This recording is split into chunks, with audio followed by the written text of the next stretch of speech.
Hey, welcome back to another episode from Life for Living Well. My name is Richard.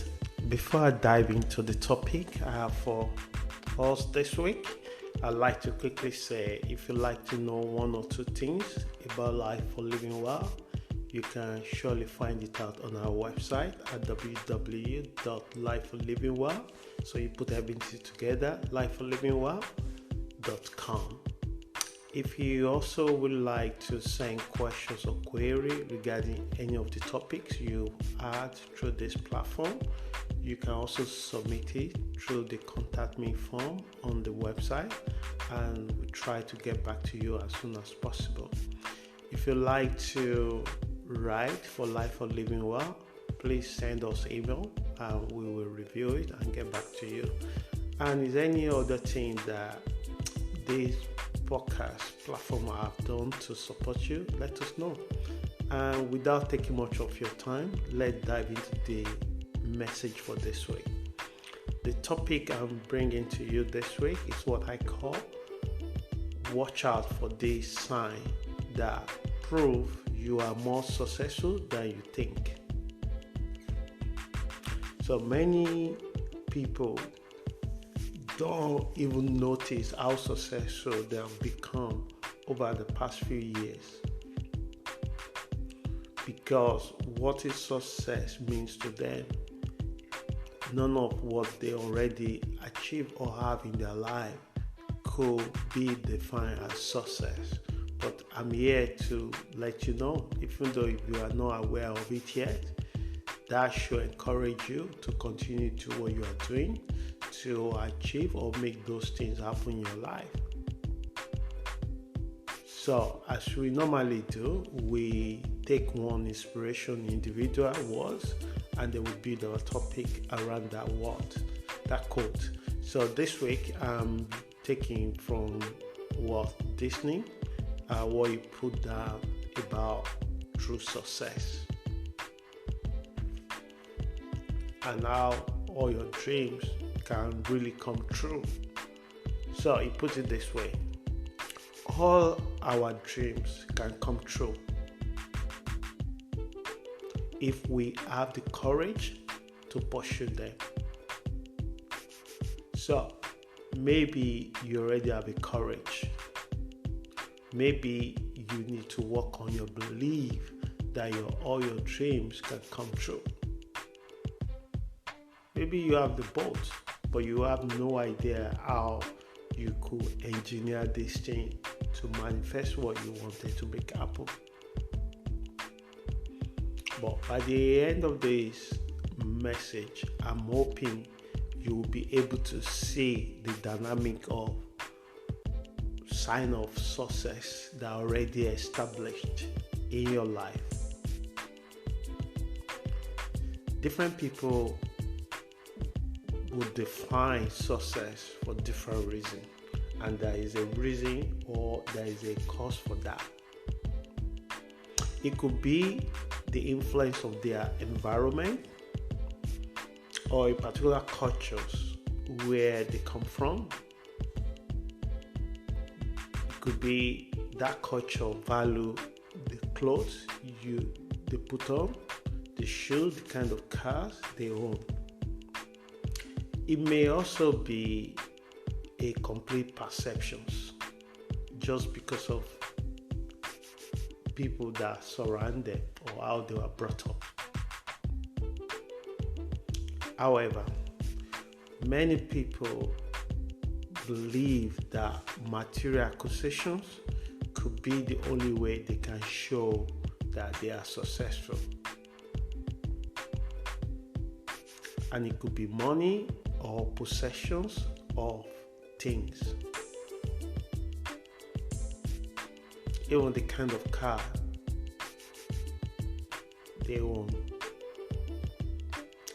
But in today's society, if you look into the celebrity magazine, if you watch the TV series or films or drama, if you even have the time to browse the social media,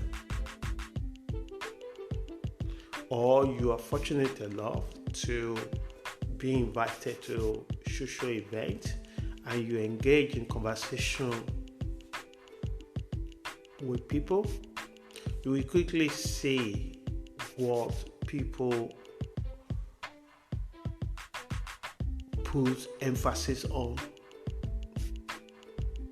It could be a material wealth or social status. Indeed, our material possession can signify the success we have attained. But what I'm trying to put to you is that not everyone who is successful feel the need to display it through physical possessions. Some folks are really content to live in the same place for 40 years, while some folks we wanted to entertain their desire by buying a gigantic land and gigantic homes, even though they never live there more than 10 days in a year.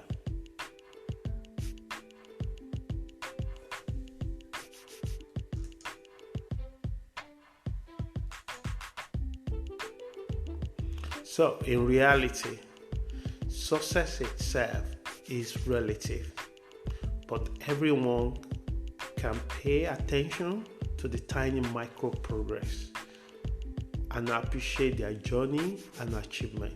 So that's the purpose of this message this week. That I want to able to put some of the signs you should look out for that actually prove that you're already successful. It might not yet reach the magnitude that you want it to reach. But if you already have all this micro success, progress in your life, you can certainly build on top of it. Often, we don't stop to catch our beliefs and may get lost in the moment. And there's so many kind of beliefs that we have. Only when we are honest enough and take a time to view it, because mostly things that we do, it comes from mindset that we have. If we think we cannot do a thing, we cannot do a thing. If you believe that you can do a thing, we can do a thing. There's no doubt or shortcut to it. That is why it's important to know the kind of belief that you carry within yourself and what is it that forms these beliefs. When I first meet new people, the first thing I want to take advantage is to know what is driving them, what made them do what they do every day. Sometimes you can be carried away with the outside appearance. You can be carried away with the tip of kindness.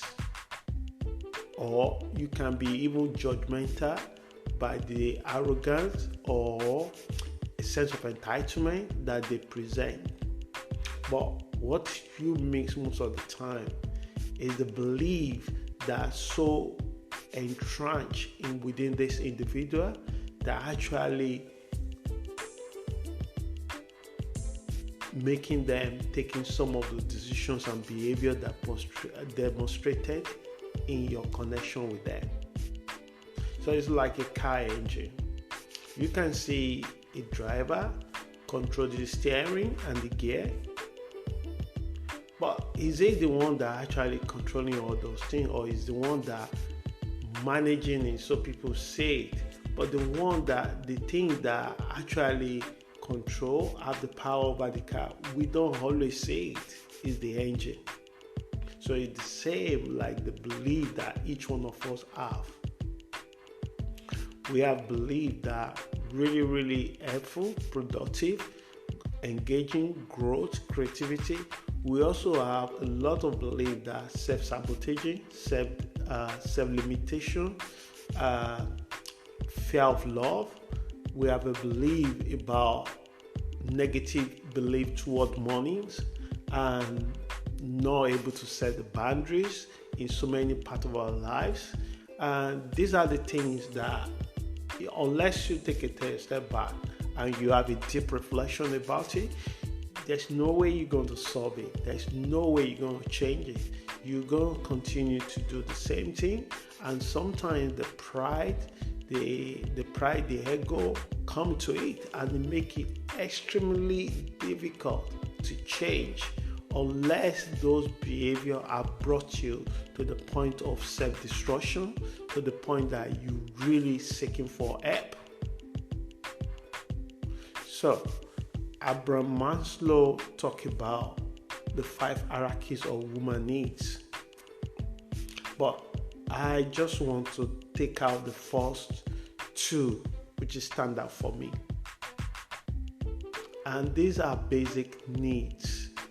But you'll be surprised that almost over 70% of the world population are struggling with these first 2. And they have to compete with the remaining 30% of the world that these first 2 have already established or create an environment that make it possible for them, so that those 30% of the population of the world, they no longer worry too much about the first 2, where the rest of the 70% of the world, majority of those people are still worry constantly about the first 2 hierarchy of needs. It's a fascinating psychological book, and if you are really interested in it, you could get a PDF copy if you just Google it, and you could get the whole book if you really want to read into it. So, and these needs are mostly determined by where you live in the world. In today's world, a large part of the population struggles to provide for the first 2 needs. And these are basic needs. Psychological needs. Need for food, need for water, need for basic needs that you need to where you can put your head and sleep without worry that you're going to be kicked out. Need of incomes, jobs.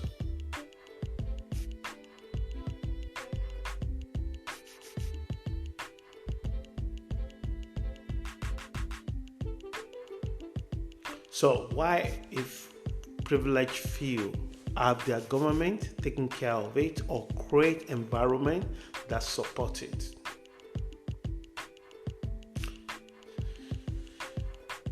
So these 2 groups have to compete for world resources in an equal level. Because when you are in level 1, you still struggle to overcome level 1 of hierarchy of needs. And you have to compete for the world resources with the person that's already on level 3 or level 4. So there is no equal competition on this level.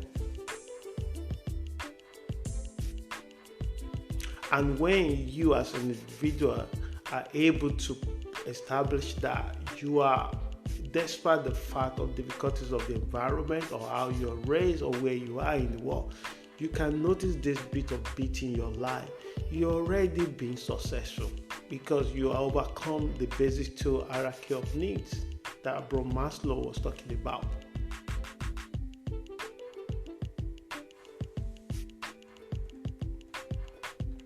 So in this message this week, my emphasis plays on success that we may not pay attention to. And why is that? Because we are conditioned to view success in a certain way. What I'm challenging you is to also look at success in a micro progress. was a Chinese philosopher that said 1,000 journeys start with a step. In your journey of your life, how many steps you recognize that you've taken?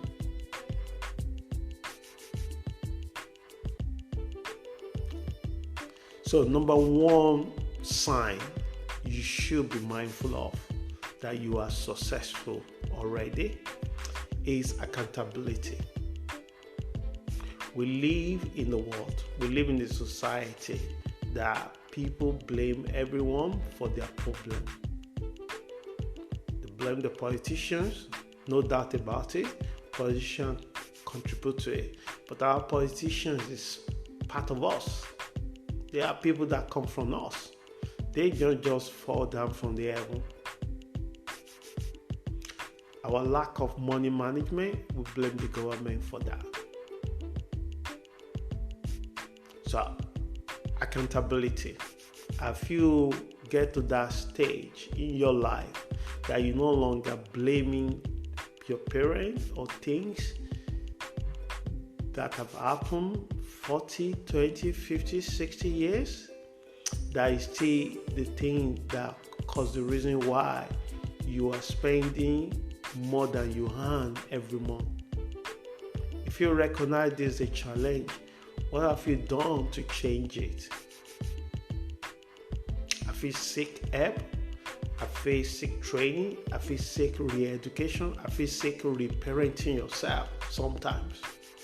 Some folks, unfortunately, their challenges is 10 times worse than the other person, than the another person. So, number one, accountability. Consider yourself successful if you are already taking steps toward your growth, taking responsibility and settling and achieving goals.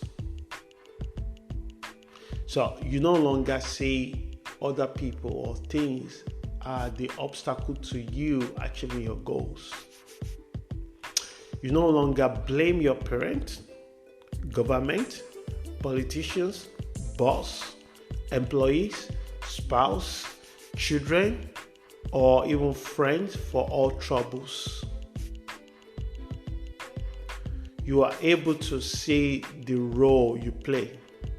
What is your contribution in this thing? It could be you have a very poor boundary. It could be you have a sense of entitlement that come from nowhere, that you feel like whatever your family member have is also yours. And when you don't get it, you create all kind of drama. It's either you decided that I don't want to talk to you anymore, and that's it. But you pass that stage. You no longer feel entitled to your family members' resources. And you are able to take feedback, because being accountable, it means it's a big step, and 80% of society are not ready for that. It's easier to point the finger to other person, and it's really tough to say I mess up. But it's also empowering. That is what people don't realize it, because when you see your role in something, the next thing comes to you is to take a step that you will never be in that situation again. You wanted to change it, you wanted to do better. But when you hide or run away from it, it's just another matter of time. You will find yourself in a bigger, more trouble than the one you left.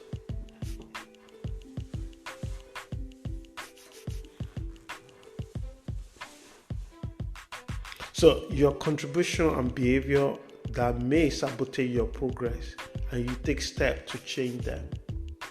That's what it means being accountable. If you can recognize this trait in you, I give a thumb up and I say well done to you. Number 2, you have developed a marketable skills. And this can only come from continuous learning, putting yourself out there, practicing things. And fortunately for you, the door will open that these skills that you have acquired over the time will solve more challenging, more demanding problems, and the universe will conspire together to reward you.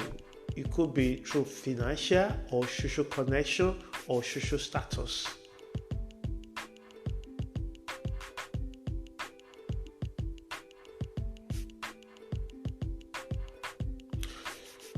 So you acquire a sellable skills and you become relevant to society because your skills, your knowledge have become things that solve load of problems. Wasn't motivated by money, but what now happens is that the money will become chasing you because you are offered something that solves problem. Number 3, financial management. You manage your finances and set your priorities right.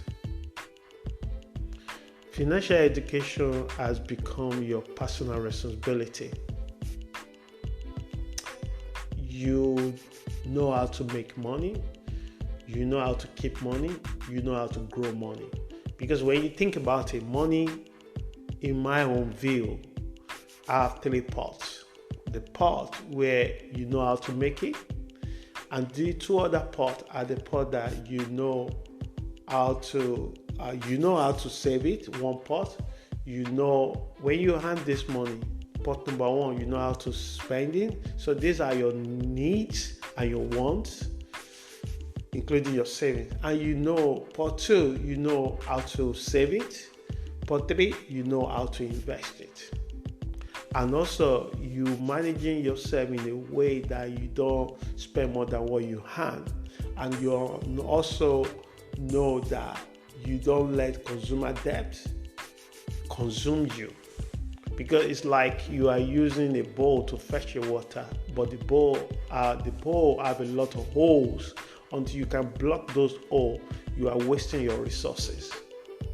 Some people even spend their money before they earn it. So by the time the money comes, it makes no difference because they still have to pay their masters. So the question is, who's your masters? Is your credit card your masters? Is your loan your masters? But anything you own and you can sleep well with it and you can make the payment come, then you will feel it will also help you because money sometimes we underestimate the impact it has in our relationship, in our personal life, in terms of emotion, mental well-being, and in terms of psychological well-being as well. So many people stress out because of the money. But when you get to this stage where you can manage this money, whether you have it in a plentiful or you have it in a very constrained, limited income every month or every week, you also know how to manage it. And that is a sign of someone that re-educate themselves because none of us are taught how to manage money. Majority of us, maybe few, have the privilege of the parent or individual adult in their life that show them how to develop these skills because it's special skills.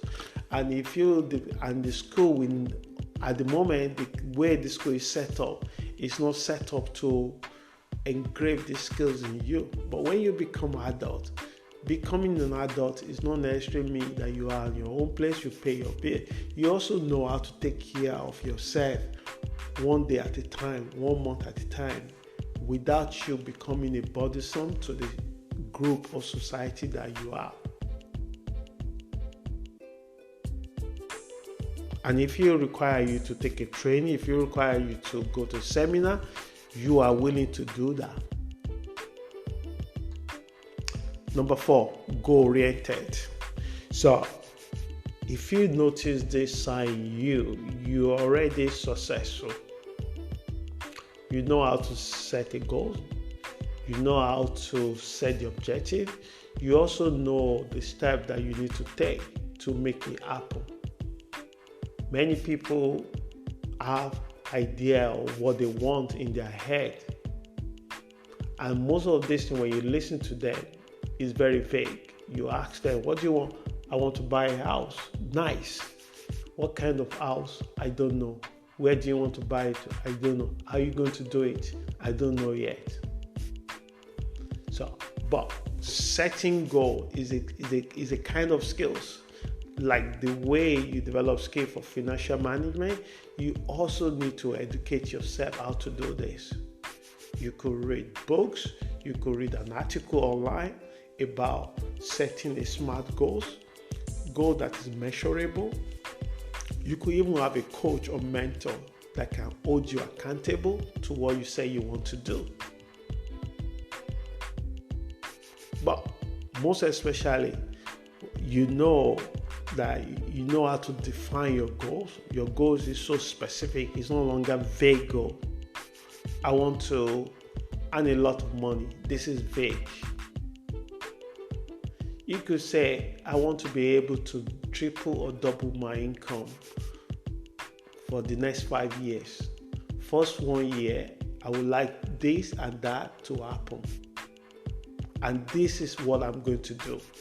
Because you cannot make this kind of goal with the current income you have now, and suddenly you thought that income would become double. You have to find a way of thinking, I'm going to commercialize these particular hobbies that I have. I'm going to take a second job that I can do on weekend so I can raise certain amount of money so I can meet up the goal that I wanted to achieve on the financial part. So these are the goals. Or I want to start become more active or to exercise more. I'm not just I'm going to make myself accountable. I'm going to look around and join a running club so that when I have to go on Thursday, I don't have to run by myself. I have to run with the group, and I have to have something to aspire me. I'm going to book for the 10K run in my local area, and I'm going to search how many times I need to train every day to get to that so I can able to do it. So these are what we call SMART goals. So your goal, you have learned how to set a specific goals. Because when you set a specific goal and it's measurable, and you know that it can also stretch you, because there's no point to set a goal that is easily achievable. You are not expanding yourself. You have to think like somebody that building their muscle and weight. Every day they need to stretch their body so that they can get the kind of shape that they want to get. So the same thing is setting goals. You set a goal that is achievable but also stretch you a bit, because when you stretch you, that is where you know your limit and you know your strength, because you need to take yourself sometimes from the comfort zone. So if you notice this already in you, I give another thumb up for you that you are already successful. Number 5, inner peace. You have a calmer internal and external appearance and voice because of your contentment and prioritization of well-being and healthy living. This, in short, it just means that you are no longer blaming people outside of you. You take more accountability for what happened in your life, even though you are not responsible for how it happened, but you are more confident in how you react to it or how you act to it. You're able to set a goal, you're able to manage your finances, you are able to develop enough marketable skills, and that gave you a lot of confidence and also inner peace within you. You are the kind of person that you go inward, you do, because majority of people put a lot of emphasis to the outside, and that's why they attach so much to their status. They attach so much into their achievement, and anytime something comes and take this away from them, it took away their complete confidence completely. People can decide that they don't want to talk to you anymore, don't want to be part of your life anymore, and it can really suck your confidence that maybe something wrong with you. May not mean anything wrong with you, but when you find your peace within yourself, it changes everything. You become more peaceful, more calm. Some people lose it all due to lack of contentment. So they already have something, but they overstretch themselves too quick, too fast, to the point that they compromise their own values and did things that took everything away from them. We can see it when we see the news and see someone that top up in the society and they were brought down by their greediness.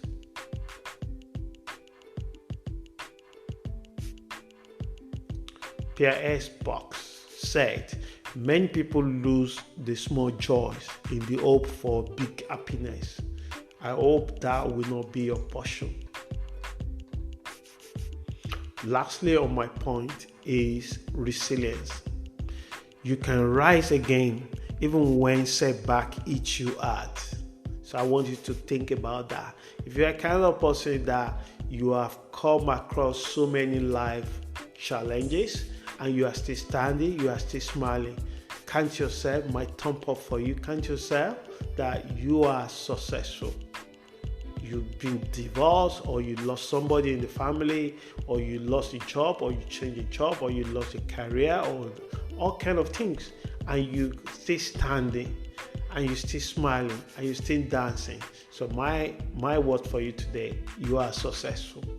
Just try and remind yourself every day that you are successful. So continue to build on top of that, and then your dreams will come to reality, according to Walt Disney. So lastly, these are a few things you should be aware of, and that should encourage you on your life journey. If you can identify with any of the points mentioned above, my friend, you are successful, even if you do not realize it yet. I hope the message helps someone, and until we meet again next week, please stay safe and have a wonderful week. Ciao.